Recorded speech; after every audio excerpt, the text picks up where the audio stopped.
안녕하세요. 학교를 떠난 채용쌤입니다.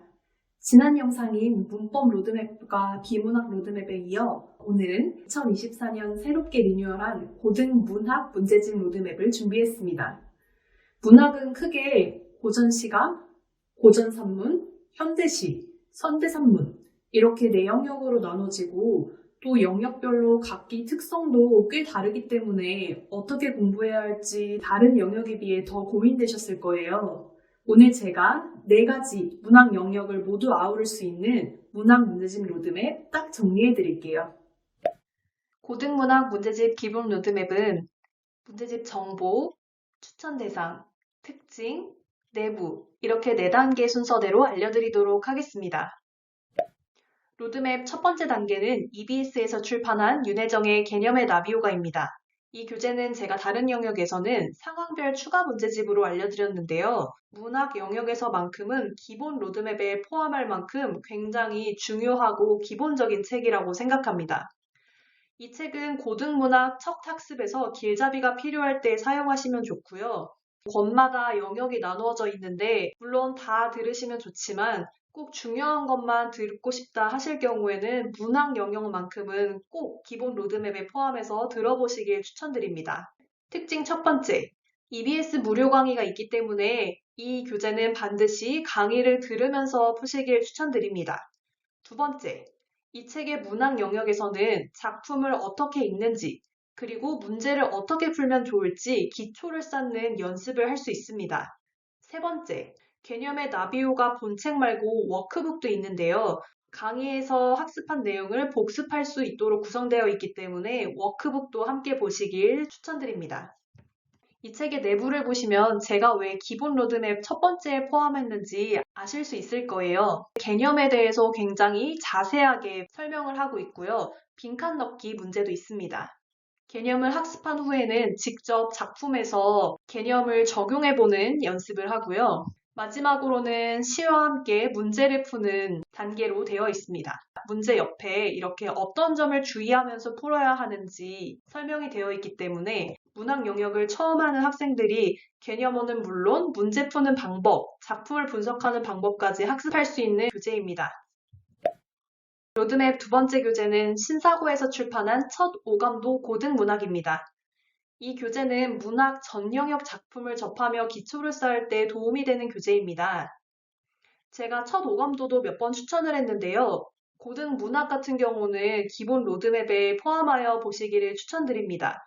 이 책의 특징은 첫 번째, 책 한 권으로 문학의 전 영역, 그러니까 현대시 소설, 고전시가 소설, 이렇게 4가지 영역을 전부 학습할 수 있다는 점이 특징입니다. 문학 영역 기초 단계에서는 문학 영역별로 나누어진 교재보다는 이 책처럼 전 영역을 다루는 교재를 풀길 추천드립니다. 두 번째로 문학 개념어를 학습한 후에 개념어 관련 작품을 함께 볼 수 있다는 특징이 있고요. 마지막으로는 적용 문제가 단계별로 되어 있어서 수준을 차차 높여가기에 적당합니다. 우선 목차를 보시면 운문문학과 산문문학을 통으로 함께 다루고 있고요. 개념을 먼저 배운 후에 개념을 적용할 수 있는 작품을 보는 구성으로 되어 있습니다. 개념 단계에 들어가면 굉장히 꼼꼼하게 설명이 나와 있고요. 개념을 적용하는 단계에서는 작품 분석을 먼저 한 후에 두 번째 단계에서 간단한 문제를 풀고 수능형 문제를 푸는 3단계의 형식으로 구성되어 있습니다. 로드맵 세 번째로 추천하는 교재는 신사고에서 출판한 우공비 문해력 운문공식과 산문공식입니다.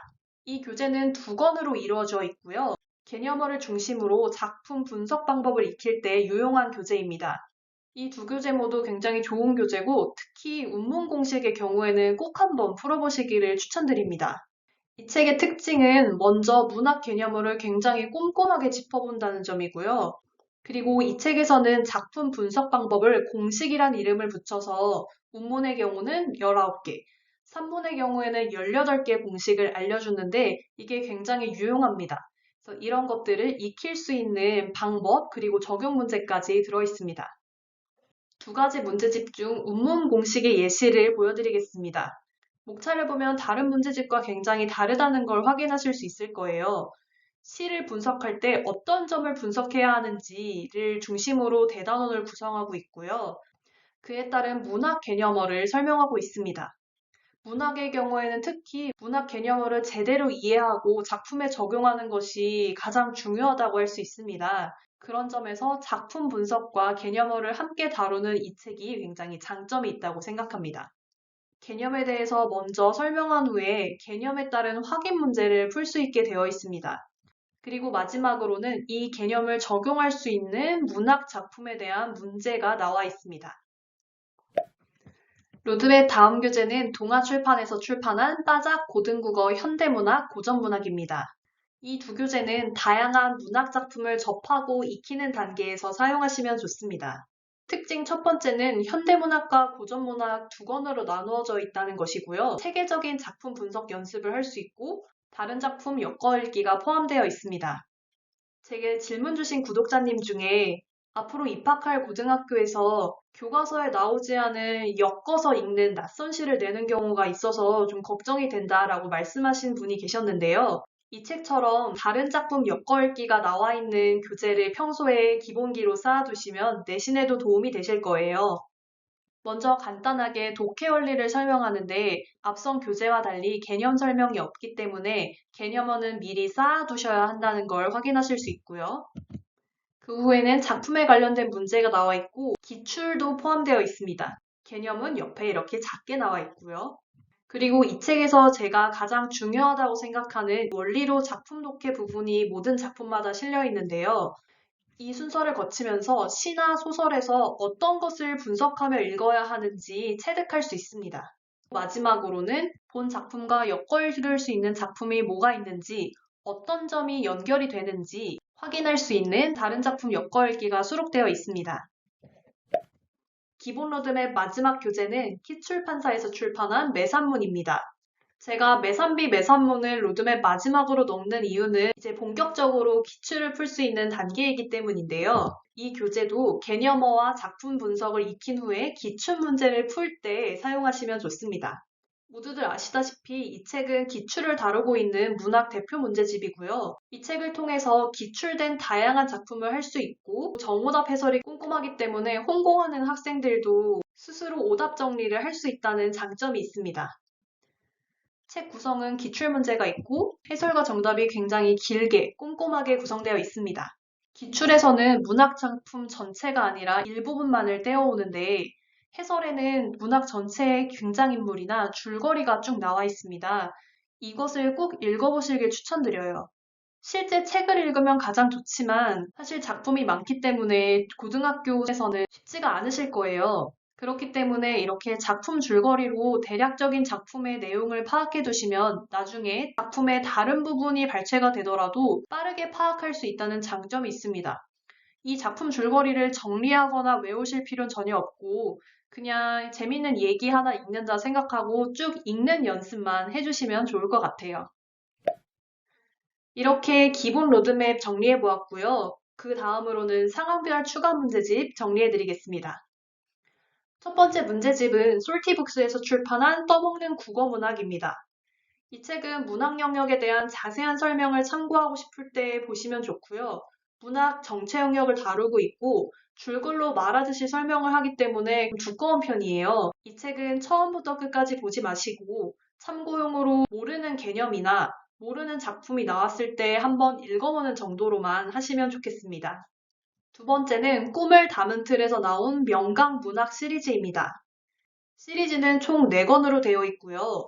문학 영역별로 보충이 필요할 때 풀어보시면 좋습니다. 앞서서 기본 로드맵을 풀다가 나는 고전 시가가 너무 어려워 혹은 고전 산문이 너무 어려워 이런 식으로 많이 틀리는 영역이 있으실 거예요. 자신이 부족한 영역을 뽑아서 풀어보시면 도움받으실 수 있을 거예요. 이 시리즈는 기본 수준의 문제가 수록되어 있고요. 영역별로 다양한 작품을 맛볼 수 있다는 장점이 있습니다. 특히 시리즈별로 두께가 많지 않으면서도 핵심 작품을 뽑아놨기 때문에 성취감을 빨리 느끼실 수 있을 거예요. 그 다음 추가 문제집은 꿈을 담은 틀에서 나온 고등국어 고고문학입니다. 한 권으로 정영역 핵심 작품을 학습하고 싶을 때 사용하시면 좋고요. 영역이 나누어져 있지 않고 문학 전 영역의 핵심 작품을 수록하고 있다는 점이 이 책의 특징입니다. 책의 구성은 중요 개념을 설명한 후에 기본 수준 정도의 문제로 되어 있습니다. 기본 로드맵과 비교했을 때는 빠작보다 살짝 쉬운 정도라고 생각하시면 됩니다. 마지막 교재는 윤혜정의 개념의 나비호가 입문편입니다. 기본 로드맵에서 알려드린 기본편 강의 이전에 디딤 강의가 필요할 경우 사용하시면 좋습니다. 이 책을 통해서는 기초 문학 개념어를 차근차근 학습할 수 있고요. 이 책은 중학생인데 문학 개념어를 미리 학습하고 싶거나 아니면 기본편 강의가 너무 어려운 학생에게 추천합니다. 오늘 설명한 문학 문제집 로드맵을 요약해서 보여드리겠습니다. 이 화면은 캡처해서 사용하시면 유용할 것 같습니다. 2024년 새 버전 고등문학 문제집 로드맵 딱 정리해보았습니다. 이후에는 어휘학습을 포함한 추가 로드맵, 그리고 중학생을 위한 중학 로드맵을 준비하고 있습니다. 혹시 아직 문법 로드맵과 비문학 로드맵 안 보셨다면 지난 영상도 꼭 확인해보세요. 응원해주신 덕분에 드디어 구독자 1000명을 넘었습니다. 공유도 많이 해주시고 응원의 좋아요와 댓글 달아주셔서 제가 큰 힘을 얻고 있습니다. 앞으로도 국어 영역 전반에서 도움드릴 수 있도록 열심히 하겠습니다. 감사합니다. 지금까지 학교를 떠난 채용쌤이었습니다.